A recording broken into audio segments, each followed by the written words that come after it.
Beep! My eyes flicked open, and for a split second I wondered if I was still dreaming. The room around me was bathed in a gentle, ambient glow, no harsh alarms, no blaring phone screens.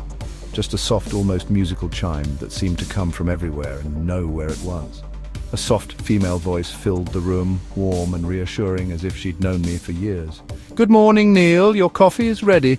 Shall I adjust the lighting for optimal vitamin D absorption?" The blinds shifted automatically, letting in just the right amount of sunlight, while the aroma of freshly brewed coffee drifted in from the kitchen. I blinked, confused for a moment, my mind racing to catch up. Where was I? This definitely wasn't my apartment. The bed felt different, the air smelled cleaner, and every surface seemed to glow with a subtle high-tech sheen.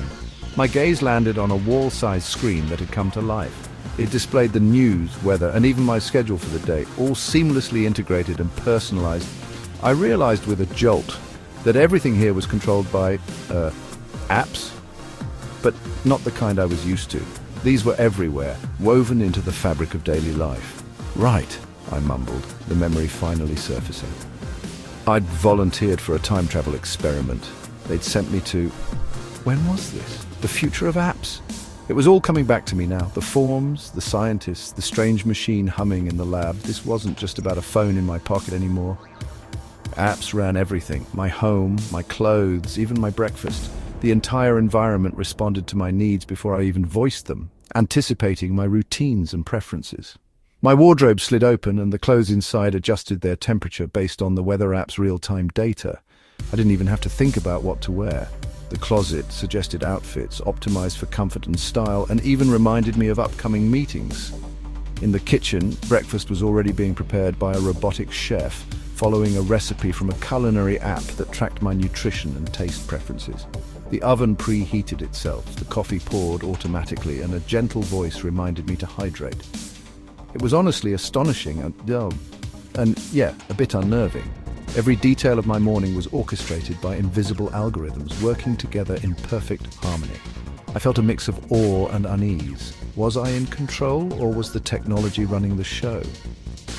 To really understand how we got here, I knew I had to journey to the past. The present was dazzling, but the roots of this world were buried decades ago in the earliest days of digital innovation. The researchers had prepared everything. With a final nod, they sent me back to where it all began, determined to trace the evolution of apps from their humble origins to this astonishing future. My first stop, 1992, the dawn of a new era when the seeds of today's app-driven world were just being planted. I took a deep breath, ready to witness the birth of the digital age. The time machine deposited me in a bustling office right in the heart of the early 1990s. Phones rang off the hook, fax machines whirred, and the air buzzed with the energy of a world on the brink of digital transformation. It was a time when technology was just beginning to seep into everyday life, and the workplace was ground zero for this revolution. Shoulder pads were in, and computers were, enormous. Desks were dominated by bulky monitors and beige towers, humming away as workers typed furiously on clunky keyboards.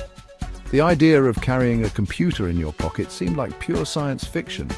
But then, there it was, the IBM Simon personal communicator. This device was unlike anything the world had seen before. It was the first mobile phone to combine the functions of a cell phone and a PDA, and it even had a touch screen, a true innovation for its time. The Simon was a brick compared to today's sleek smartphones. Big, heavy, and a little awkward to hold. But in 1992, it was a marvel, a glimpse into a future where communication and computing would merge into a single device. But it held revolutionary potential. For the first time, people could imagine doing more than just making calls on the go. The Simon hinted at a world where information and connectivity would always be at your fingertips. It had built-in apps, a calculator which meant you could crunch numbers without reaching for a separate device. There was also a calendar and an address book, letting you organize your life and keep track of important contacts, all from a single device. These features were groundbreaking at the time. These basic apps hinted at a future where our phones would be more than just phones. People gathered around, marveling at the possibilities, imagining a day when these devices would become essential to daily life. These early apps were simple, sure, just basic tools with monochrome screens and limited functionality. But they were the seeds of something much bigger, the first step toward the app-driven world we know today. The IBM Simon sparked a powerful idea. What if you could put the power of a computer in the palm of your hand?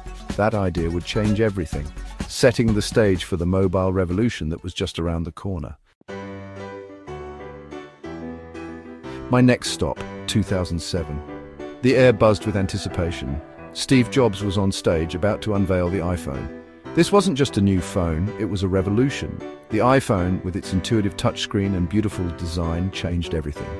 But the real game changer, the App Store. Suddenly, anyone could create and share apps. A million flowers bloomed, games, social media, productivity tools. The App Store just exploded with creativity. Businesses large and small saw the potential. The app economy was born. Fast forward to 2015, smartphones were everywhere.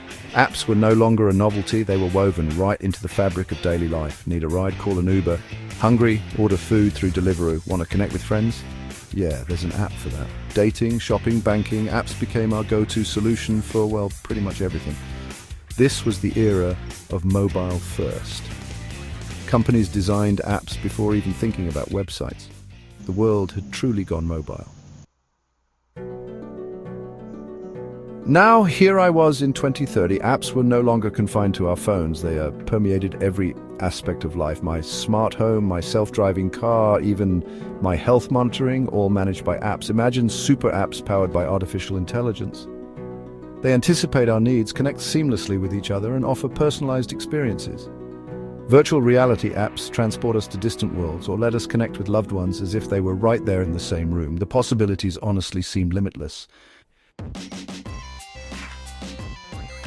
My journey through the history of apps was complete. I had witnessed the birth of simple tools, watched them evolve into the powerful platforms we rely on today, and seen how they've woven themselves into the very fabric of our daily lives. It was a fascinating ride through time, filled with innovation, creativity, and a relentless drive to make life easier. I returned to my own time, forever changed by what I had witnessed. The world around me looked the same, but I now saw it through a new lens. One that recognized both the marvel and the complexity of our digital age. Apps have revolutionized our lives, connecting us across continents, empowering us to learn, work, and play in ways that were once unimaginable. They've made everything more convenient, from ordering food to managing our finances, and have opened up endless possibilities for communication and creativity. But they also raise questions. Are we truly in control, or are we being shaped by the very technology we created? Do these digital tools serve us, or do we sometimes serve them? Are we becoming too reliant on them? It's easy to lose ourselves in endless scrolling, to forget the world beyond the screen, and to let our devices dictate our routines and relationships.